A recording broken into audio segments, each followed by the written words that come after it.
Галерея на 24-й улице пахла разогретым светом и чужими духами. Артур Лэнгфорд стоял у стены, где висело глубокое поле номер 7, 1,5 метра черноты, в которой горели 40 тысяч точек, и пожимал руки людям, чьи имена забывал через секунду после того, как их слышал. Потрясающе, просто потрясающе. Скажите, а это все настоящие цвета? За 20 лет он выработал на этот вопрос 3 ответа, короткий для журналистов, честный для коллег и вот такой для банкетов. Это цвета, которые есть, но которые вы не увидели бы глазом. Глаз ночью почти слеп к цвету. Камера нет, она просто терпеливее вас. Женщина засмеялась так, будто он сказал что-то остроумное, и отошла. Артур перевел дух. Ему было 54. Спина ныла от 3 часов на ногах, и он весь вечер слышит не слова, а ровный гул одобрения, в котором тонут любые слова. Гул был приятный. Гул был приятный. Он и раздражал именно тем, что был приятный. Отпечатки подсвечивались снизу, и в черных стенах галереи они висели как окна. Люди останавливались перед ними и замолкали. Вот это Артур любил по-настоящему. Ради этой секунды молчания он и таскал 40 килограммов железа на высоту 2600 метров 12 лет подряд. Молчание было честнее аплодисментов. Он прошел вдоль своих же работ, как чужой. Тихие спирали, которые сделали ему имя. Рваная, оранжевая туманность, перед которой застрял мальчишка лет 7. Широкое поле Козерога, невзрачный треугольник тусклых звезд, мимо которого проходили, не задерживаясь. В стеклянной витрине у входа лежало его рабочее железо. Обмерзший подогрев оптики, поцарапанное колесо фильтров, помятый термос. Вещи были честнее любой рамки. Ведущий постучал вилкой об бокал у небольшого возвышения под глубоким полем номер 7, и гул нехотя осел. Он сказал что-то про человека, который вернул нам ночное небо, назвал имя, и Артуру пришлось подняться. Без бумажки, с бокалом, который он тут же поставил на пол. Руки были нужны. Этот доклад он читал много раз. Дамы и господа, человек, который вернул нам ночное небо, Артур Лэнгфорд. Спасибо. Меня сейчас представили художником. Это неправда. В зале засмеялись, приняв за кокетство. Художник что-то придумывает. Я не придумал ни одной из этих точек. Я человек, который умеет ждать дольше остальных. Вот и все ремесло. Он в полоборота показал на полотно за спиной, не касаясь его. Вот это выглядит как одна фотография. На самом деле их здесь 280, сложенных одна на другую. Каждая по 10 минут открытого затвора. 47 часов света, 11 ночей на горе в Нью-Мексико, на высоте, где в июле идет снег, а ноутбук держишь в спальнике, чтобы не сел на морозе аккумулятор. Я не набиваю цену, просто свет оттуда идет слабый, а слабый свет копится долго, по капле. Он говорил буднично, и оттого ему верили. Бокалы забывались в руках. А теперь то, ради чего я на самом деле здесь. Выберите любую точку. Любую. Свет, который сейчас входит вам в глаз, вышел из своей звезды очень давно. От ближних – десятки лет назад, от дальних – тысячи. Вон от того пятна в углу – 27 тысяч лет назад. Тогда на Земле еще не было написано ни одного слова. Мы привыкли говорить, смотреть на звезды. Это не точно. На звезды смотреть нельзя. Можно смотреть только на их прошлое. Каждый мой снимок – машина времени, которая работает всегда и только в одну сторону. Он выдержал паузу, он знал ей цену. И вот что важно. Некоторых из этих звезд, тех, что вы видите прямо сейчас, уже нет. Свет еще идет, а звезды уже нет. Зал притих на секунду дольше, чем удобно. Артур сам держал эту тишину, потом отпустил. Обычно на этом месте кто-нибудь проливает шампанское. Зал выдохнул, засмеялся и захлопал. Тепло, длинно. Та секунда тишины перед смехом была честнее всех этих аплодисментов, и Артур это знал.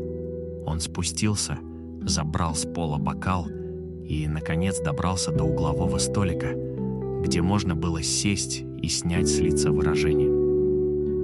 Он просидел 1 минуты 3. Здесь свободно. Она стояла с бокалом, не глядя на снимки. Лет 35. Темные волосы небрежно собраны, платье дорогое и явно неудобное. Из тех, которые надевают, чтобы не выделяться, и в которых выделяются вдвойне. Лицо усталое и очень внимательное. Не с обложек. Скорее, из читального зала. Свободно. Садитесь, только я плохой собеседник после 8 вечера. Клэр Хендрикс, я не буду просить автограф. Тогда вы моя любимая гостья. Она улыбнулась, коротко, вежливо. Красивая выставка. Спасибо. Особенно 7-й номер. Долго собирали. Он оживился, как всегда оживлялся, когда речь заходила о деле, а не о нем. 11 ночей, 280 кадров по 600 секунд, 4 фильтра, минус 22 на площадке. Ноутбук приходилось держать в спальнике. 47 часов света. Почти 48. Вы считаете быстро. Клэр Хендрикс повернула бокал за ножку, потом посмотрела на него прямо. У меня было много практики. Можно задать вам вопрос. Он покажется грубым, но я не хочу грубить. Задавайте. Все вопросы за сегодня были одинаковые, я буду рад разнообразию. А что, собственно, вы фотографируете? Артур ждал продолжения. Продолжения не было. В каком смысле? В прямом. Что запечатлевает матрица вашей камеры и что вы потом так ярко и восторженно показываете нам на подобных выставках? Разве не понятно? Это далекие галактики, звездные скопления, эмиссионные туманности. Вон там, у входа, область вокруг сверхмассивной черной дыры, точнее, то, что вокруг нее светится. А вы уверены? В чем именно? Вы же сами полчаса назад говорили со сцены, что смотрите в прошлое, что это свет того, что было сотни, тысячи, миллионы лет назад. Вы очень хорошо это сказали, зал притих. Артур почувствовал знакомое тепло. Разговор сворачивал на территорию, где он был дома. Да, все верно. Именно это я и снимаю. Прошлое. Единственная машина времени, которая действительно работает, стоит у меня в Нью-Мексико и весит 40 кило. Клэр отпила из бокала, примирительно улыбнулась и продолжила. Позвольте, я приведу пример. В прошлом году у вас была работа в обычном широкополосном диапазоне «Созвездие Козерога». Большой кадр, 4 часа выдержки, кажется, номер 3 в той серии. Был такой. В нем есть Зинеп Альгеди и Кастро. Скажите, на каком они расстоянии, вы помните? Артур открыл рот и закрыл. Он помнил фокусное, помнил, что в ту ночь трижды сбивалась гидирующая камера, помнил вкус остывшего кофе в 4 утра. Расстояний он не помнил. Нет, сейчас не подскажу. Клэр чуть наклонила голову. Зинеп Альгеди Дельта Козерога 39 световых лет. Тут разночтений нет, звезда близкая, параллакс меряется уверенно. А вот с Кастрой интереснее. Разные каталоги дают разные числа и разброс приличный. Параллаксы у горячих звезд с быстрым вращением вообще капризная вещь. Но все данные сходятся в одном не менее 157 световых лет. Дальше возможно. Ближе нет. То есть вы и сами не знаете, где она? Не знаю. И заметьте, это не мешает мне ею пользоваться. Я беру нижнюю границу, и ее достаточно, чтобы вам возразить. А на том же кадре в нижнем левом углу у вас М30. 27 тысяч световых лет, и здесь тоже плюс-минус 1000. Никто не считает это проблемой. Он сказал это без иронии, и она это услышала. Прекрасно, что вы это знаете. Даже удивительно. Но в чем же противоречие? Клэр говорила ровно, без нажима, как читают лекцию, которую читали уже много раз, но не вслух о себе. Вы показываете нам эти звезды одновременно, на одном снимке, в одной рамке, под одной подписью. Но свет каждый летел до вашей камеры совершенно разное время. Динеп Аль-Геди отправила вам свое изображение, когда вы были подростком. Кастро – самое малое за 100 лет до вашего рождения, а может и вчетверо раньше, мы не знаем. М-30, когда никакой письменности на Земле не было.